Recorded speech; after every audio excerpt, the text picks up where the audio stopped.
দরজা লেগে যাবে উত্তর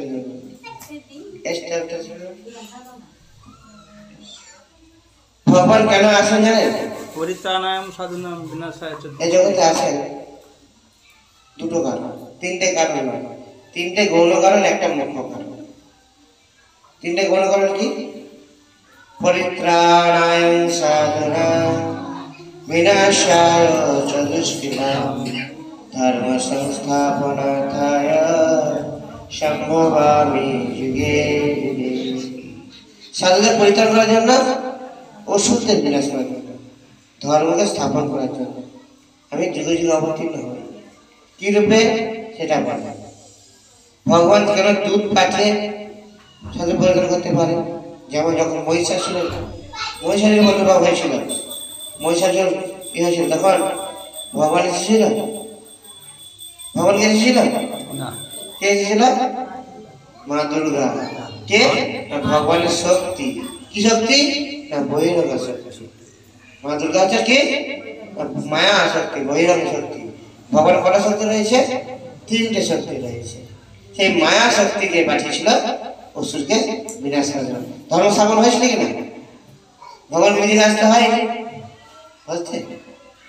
আবার যখন ভগবান এই জড়জগতে লীলাবিলাস করছিলেন, তখন আমরা ভগবানকে চিনতে পারি। সেটা একটা ভগবানের শক্তি। কি শক্তি? সেটা হচ্ছে অন্তরঙ্গ শক্তি, ওটা বহিরঙ্গ মানে যোগমায়া শক্তি। সেটা মায়া নয়, সেটা যোগমায়া। ভগবানের সঙ্গে যোগ, সেই যোগমায়াকে আবির্ভূত করে আসছে। তাই জন্য আমরা পর্দার মধ্যে পড়ে আছি বলে ভগবানকে চিনতে পারিনি, ভগবানকে চিনতে পারিনি। তাই জন্য আমাদের ঠিক ভগবানের তিনটে শক্তি, তাই আমরা হচ্ছে একটা শক্তি।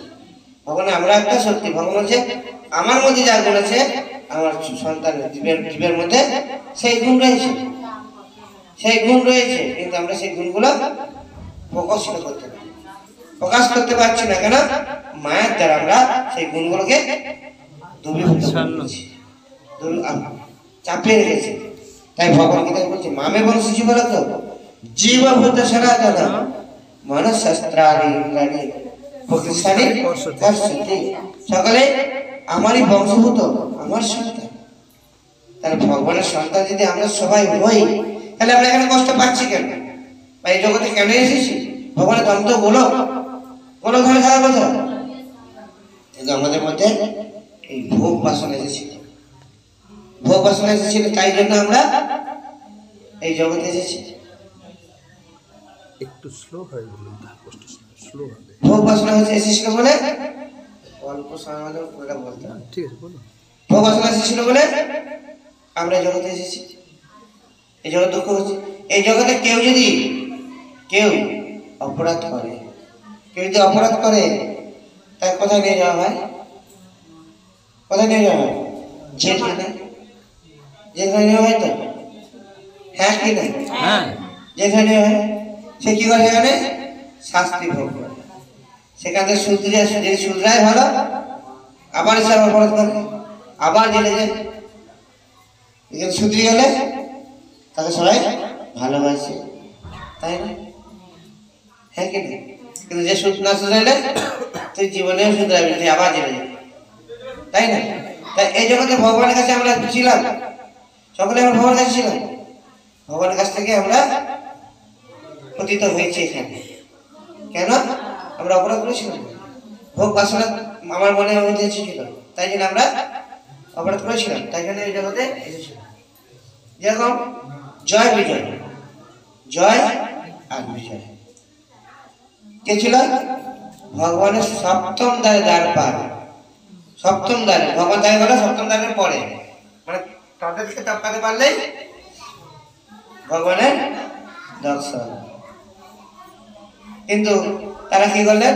মনে মনে বাসনা করছে ভগবানের সঙ্গে যুদ্ধ করতে আমরা যাই, কিন্তু ভগবানের সঙ্গে যুদ্ধ করার একমাত্র ক্ষমতা আমাদের আছে, আর কারণ নয়।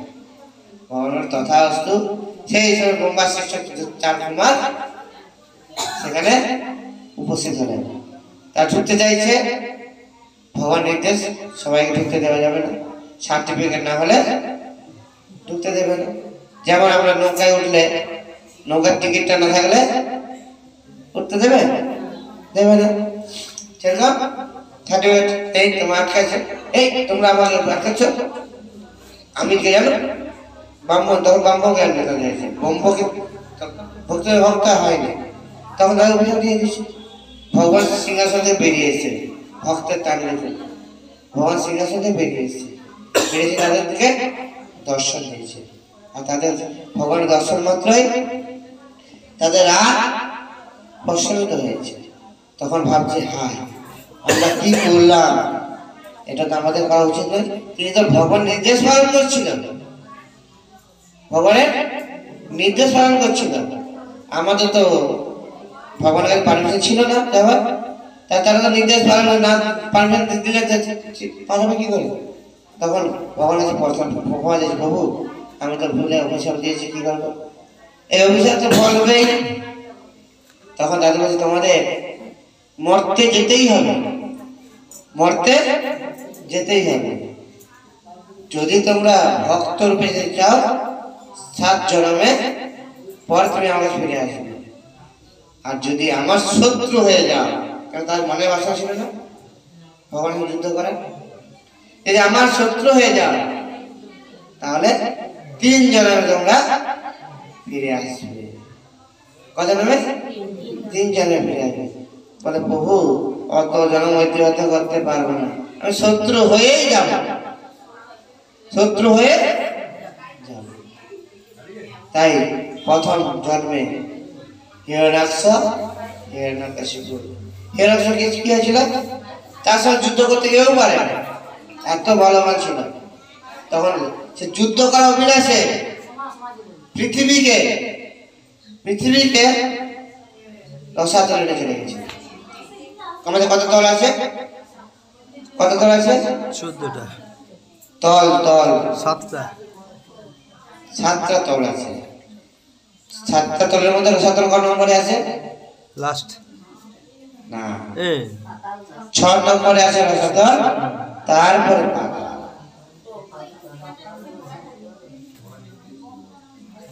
তাই রসাতলে নিয়ে চলে গেছে, নর্দমা পরিপূর্ণ শুকর রূপ, নর্দমা কে যেতে পারে? শুকর। তাই ভগবান নিজেকে নিম্নস্তর করে নিজে আমাদের জন্য পৃথিবীকে রক্ষা করার জন্য নিজে নর্দমায় গেলেন, শুকর রূপ ধারণ করে, শুকর রূপ ধারণ করে গেলেন। গিয়ে কি করলেন? হিরণ্যাক্ষের সঙ্গে 10,000 বার যুদ্ধ করলেন। করার পর হিরণ্যাক্ষ বধ করে তাকে পৃথিবীকে উদ্ধার করলেন। এদিকে হিরণ্যাক্ষ কি করছে? এই বিষ্ণু আমার ভাইকে হত্যা করেছে, আমি বিষ্ণুকে হত্যা করবো বলে তিনি তপস্যা চলে গেলেন। 50,000 বছর তপস্যা করলেন। কত বছর? 1 বছর 2 বছর নয়, 50,000 বছর তপস্যা করলেন। করার পর ব্রহ্মা সন্তুষ্ট হলেন। ব্রহ্মার গায়ে রাখতে চাইলেন অমরত্ব বর, কিন্তু ব্রহ্মা বলছে আমি নিজে অমর নয়, আমি তোমাকে কি করে অমর বর দিতে পারি? তাহলে ব্রহ্মা যদি অমর না হতে পারে, ব্রহ্মারও যদি মৃত্যু হয়, তাহলে আমাদেরকে মৃত্যু হবে না? হবে না?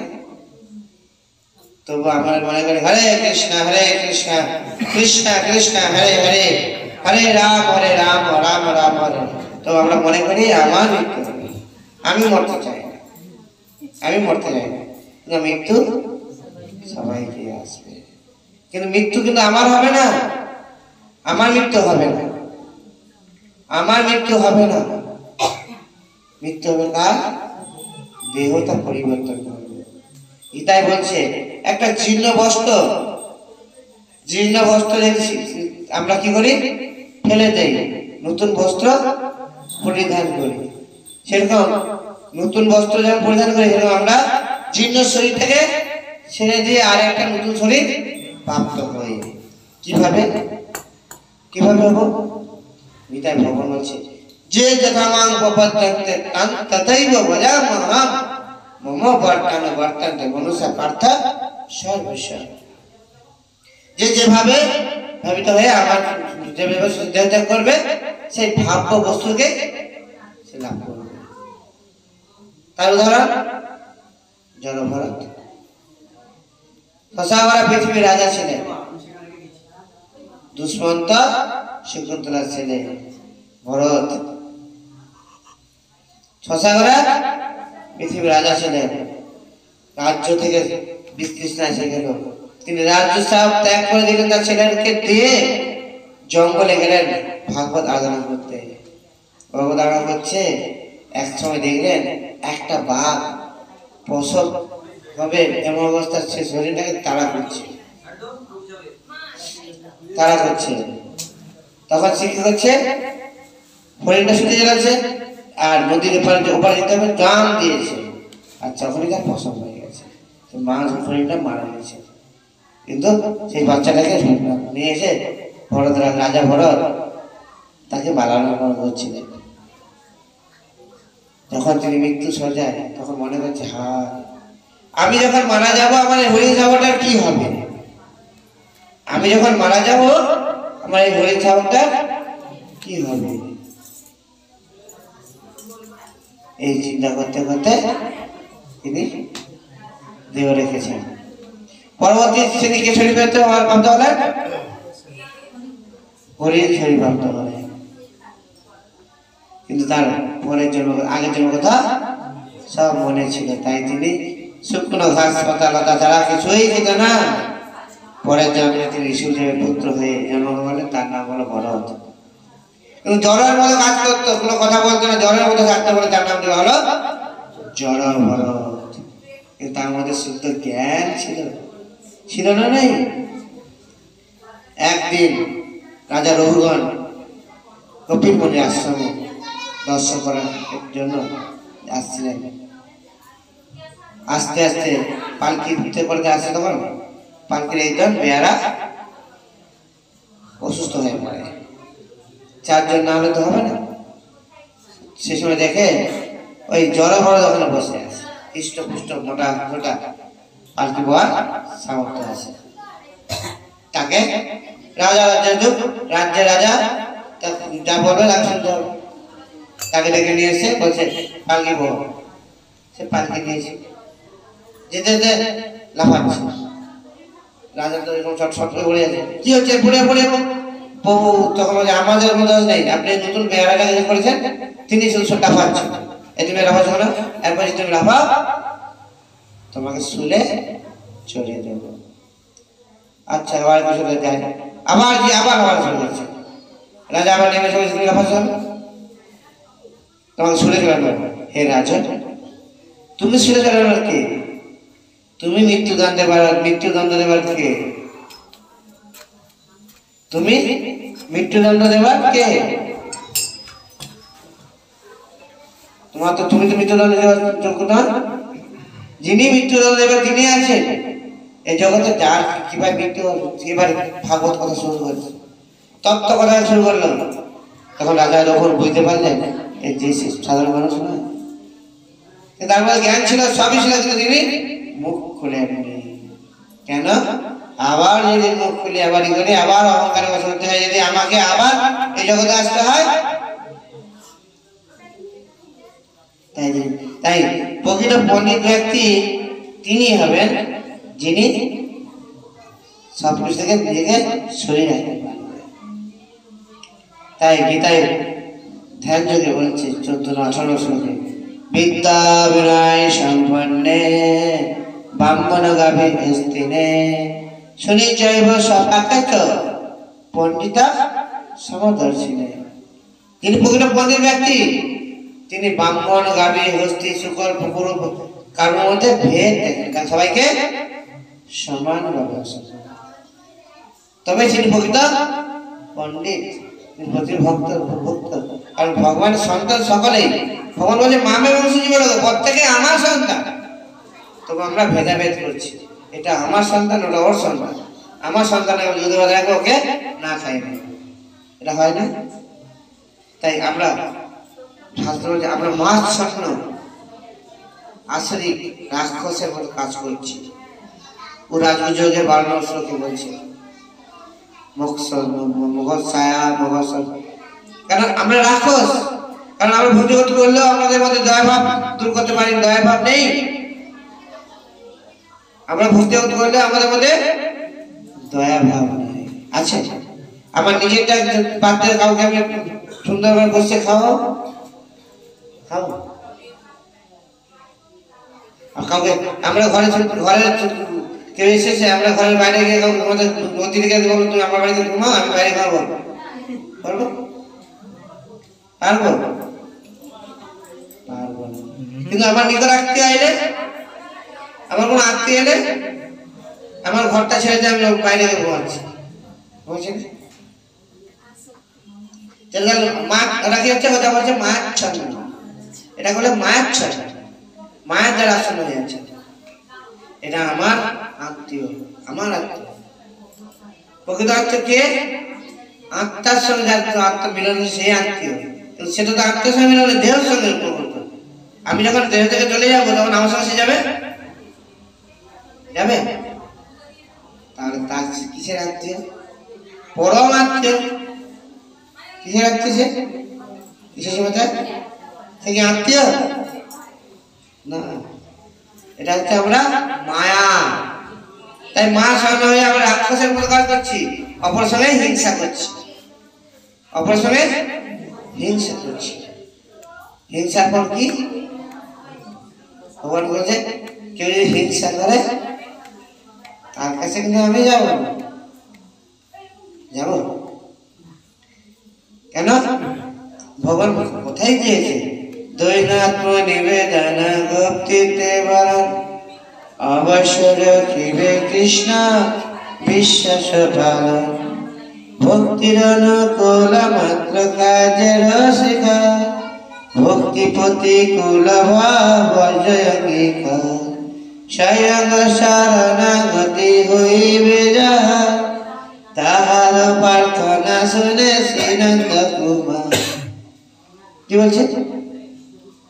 দৈন আত্মনির্ভর গুপ্তিত্বে ভগবান আমাকে রক্ষা করবে, আর এই জগতে কেউ আমাকে রক্ষা করা নাই।